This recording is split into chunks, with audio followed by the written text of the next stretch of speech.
Bonjour à tous chers mortels, c'est Dragmar, nous nous retrouvons avec les sorties de la semaine, et encore une fois, beaucoup de choses et surtout des titres qui m'intéressent particulièrement.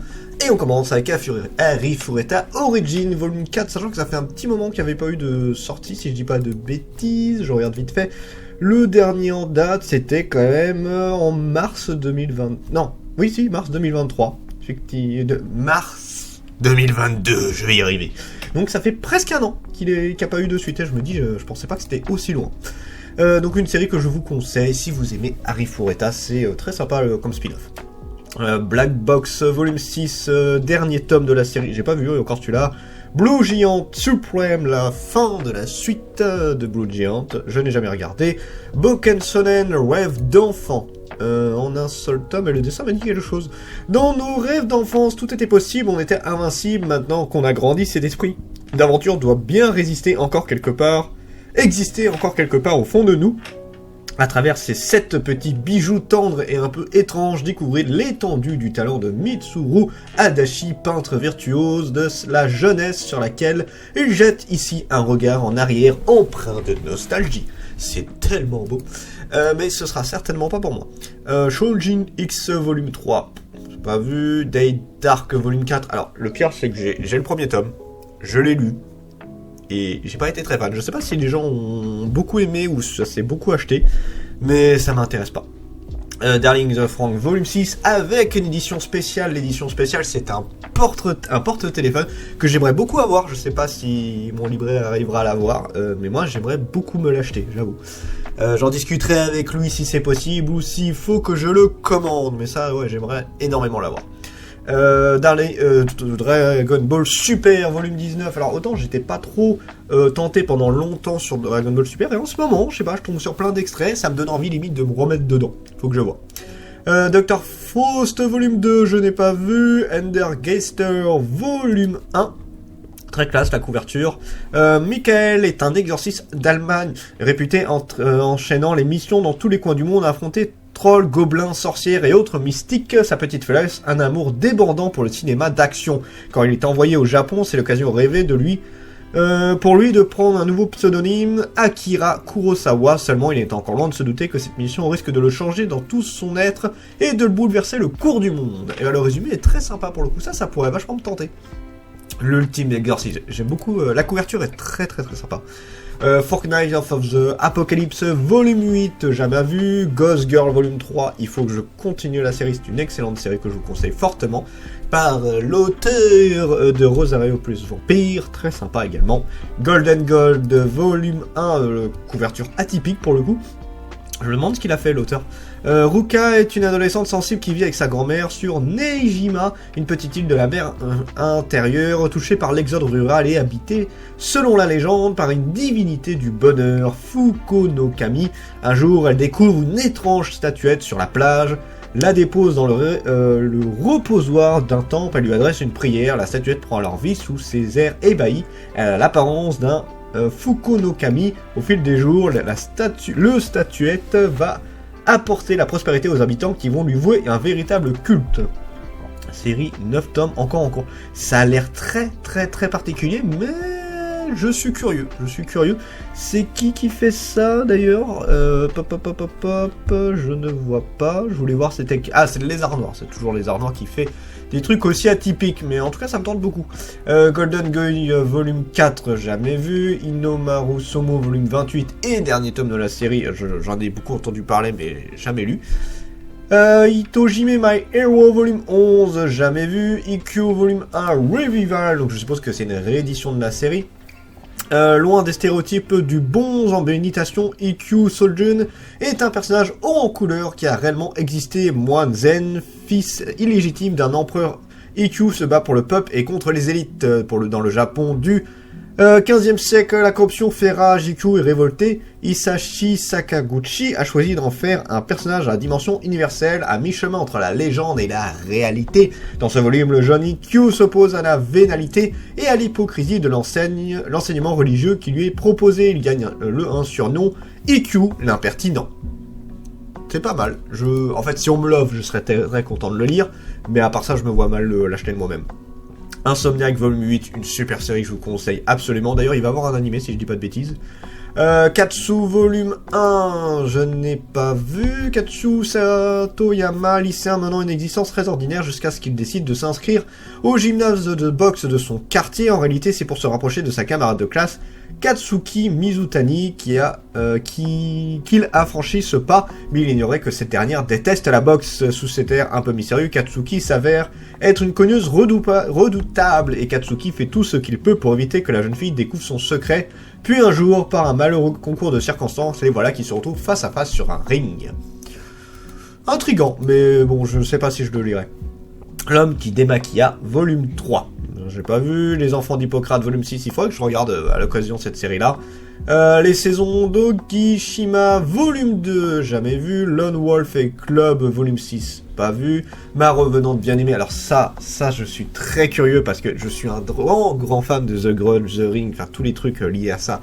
C'est un de mes petits péchés mignons. Donc là, c'est totalement inspiré de ça. Hein. Du coup, je me demande, Riku, salaryman de son état, vient d'épouser la femme de sa vie, Rémi, mais même si son épouse est adorable, en plus d'être la reine des fourneaux, elle n'en reste pas moins une revenante qui éprouve une rancœur éternelle envers le monde des humains. Ses pouvoirs surnaturels se dérèglent à la moindre saute d'humeur, et ses éternuements provoquent des phénomènes paranormaux en tout genre. Dans cette comédie romantique horrifique, un mari froussard est confronté à des événements mauvais pour le cœur, mais bons pour le moral, le mariage à la vie à la mort. Et ça a l'air terriblement bien. Et je veux absolument lire. T'en fais voir là, certaines. Ah, par contre. Ah, la tronche qu'elle a, c'est flippant. C'est terriblement flippant quand tu vois les tronches de sa femme. Ah ah, ça va être trop bien. Il faut vraiment que je lise celui-là. Ouais, je le veux absolument. Marie la sorcière, volume 2, je n'ai pas vu. MMA, Mixel Martial Artist, volume 3, pas vu. Mère Teresa. Encore une édition de Nobinobi, donc c'est comme je vous l'ai déjà dit plusieurs fois, ce n'est clairement pas les éditions que je préfère pour présenter des personnages historiques, des grands noms de l'histoire.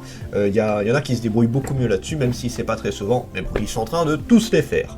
Né en 1910, Angeze Goe Bojayu comprend à seulement 12 ans ce qu'elle veut faire de sa vie, aider les pauvres. Elle s'engage donc dans la religion afin d'être envoyée en Inde où la misère est partout. Ce n'est qu'après plusieurs années entre les murs rassurants d'une école que Mère Teresa atteint enfin son but et pénètre dans les bidonvilles de Calcutta pour aider la population qui n'ont plus rien. Elle crée les unes après les autres des lieux pour s'occuper des mourants, des orphelins ou encore des lépreux. Peu à peu, sa congrégation religieuse se répand dans le monde entier pour sauver ceux dans le besoin, menant Mère Teresa jusqu'au prix Nobel de la paix. Et ça, c'est beau.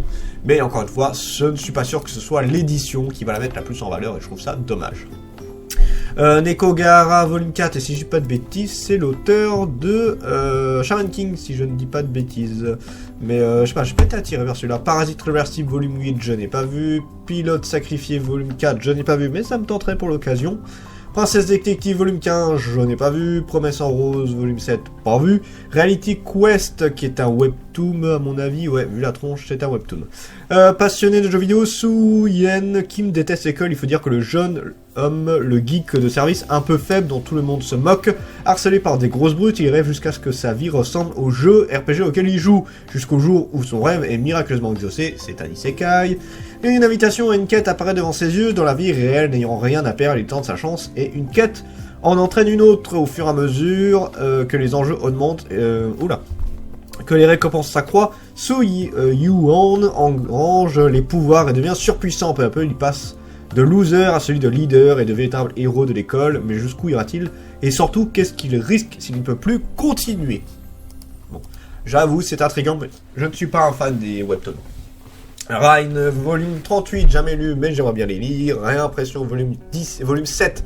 C'est une série que j'aimais bien, mais quand j'ai vu qu'on en est à 19 tomes et que c'est encore en cours, je vous avoue que ça m'a freiné net sur l'envie de continuer à lire cette série-là. Soul Keeper, volume 7, je n'ai jamais vu. Suicide Girl, alors ça, j'adore la couverture. Ça me fait penser énormément à Magical Girl Holy Shit, qui est exceptionnellement bien. Et franchement, ouais, ça a une gueule de malade, je trouve. Kirari est une lycéenne pleine de joie de vivre après la mort de son petit ami. Elle se rend à une réunion du Suicide Café. Elle y fait la rencontre du patron qui aide en secret les suicidaires à exorciser leur phobia des spectres qui poussent les gens à commettre l'irréparable. Elle va alors devenir une Suicide Girl, une Magical Girl qui lutte pour prévenir les suicides. C'est très sympa et encore une fois la couverture est juste exceptionnelle. Il y en a, ils font vraiment un bel effort sur les couvertures. The Druid of Seoul, Station volume 3, pas vu. The Holy Grail of Iris, alors si je dis pas de bêtises, j'ai le premier tome mais je n'ai pas encore lu. C'est une série qu'il faut que je lise, que j'attendais depuis un moment. Trinity 7 volume 26, j'ai un gros retard sur la série, j'aimerais bien reprendre. D'ailleurs je sais même pas si c'est fini, c'est toujours en cours, c'est pas fini encore. Undergester volume 2, pas vu, mais ça a l'air pas trop mal. Violent Action volume 4, j'avais lu le premier tome et je me suis arrêté, il faut que je continue parce que c'est pas mauvais mais c'est pas exceptionnel. We Must Never Fall in Love volume 6, je n'ai pas vu. Windbreaker ni Satoru volume 1, ouais, à voir. Haruka Sakura est le genre de lycéen qui fait passer la baston avant les révisions. Fraîchement débarqué en ville, c'est donc le sourire aux lèvres qu'il compte pousser les portes du lycée Furin, l'établissement scolaire au pire taux de délinquance du pays.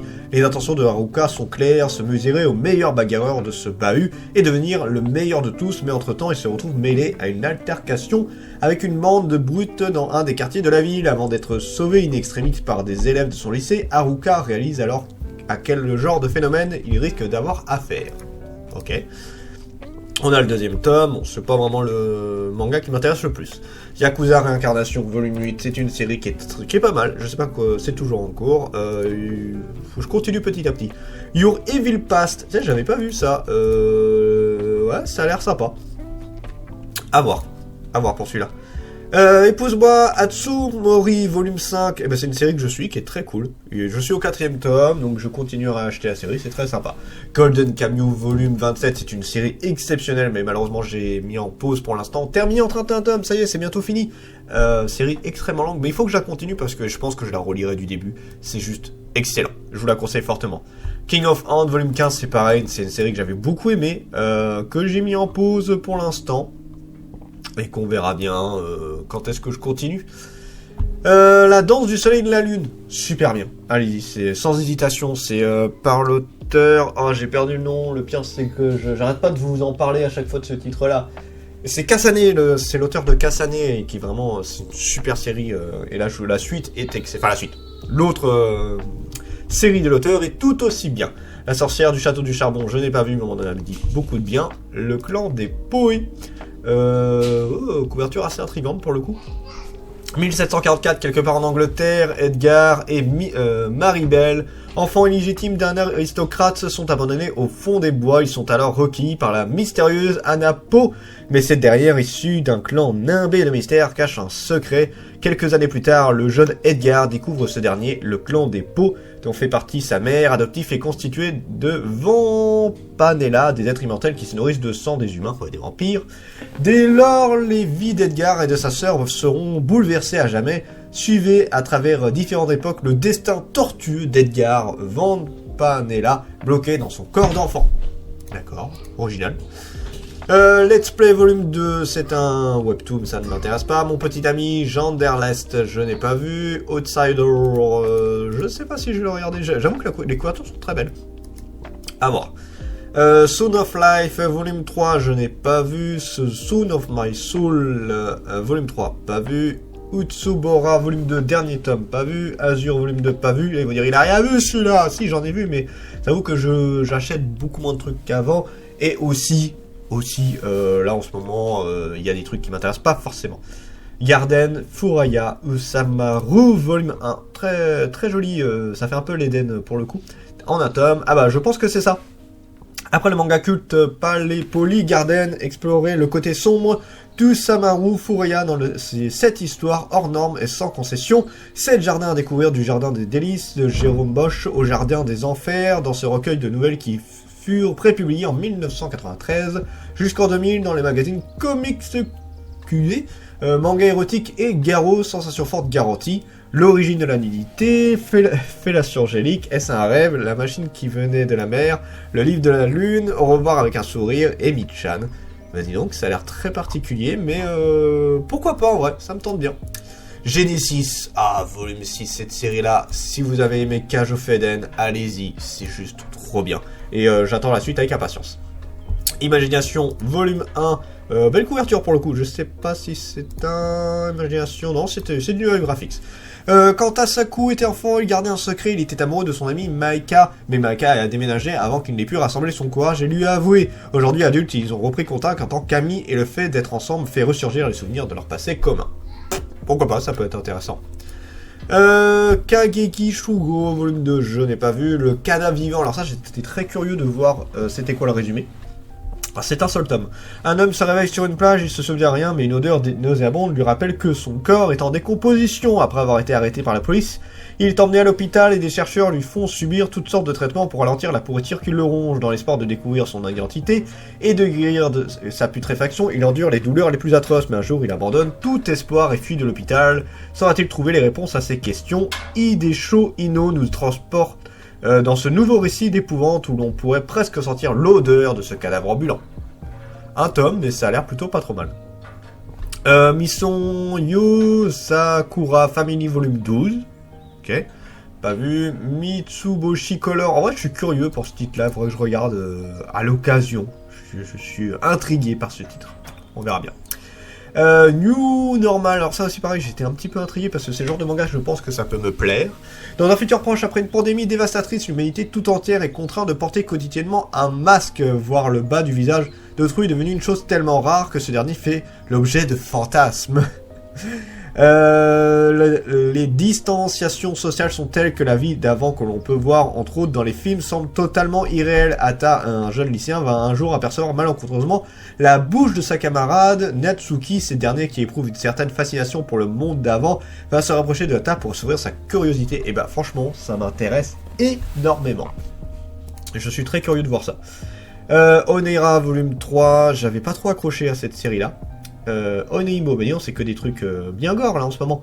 Oneimo est un yokai en quête de son plat préféré, les insectes infernaux. Cet être niche dans les cœurs des humains et se nourrissent de leurs peurs, leurs traumatismes, leur angoisse leur faisant vivre un véritable enfer. Hallucinations, visions de terreur et monstres épouvantables sont le quotidien des parasites. Ceux qui ont vu leur insecte dévoré sont libérés de leur tourment, mais Onimbo n'en a que faire tant qu'il obtient ce qu'il est venu chercher.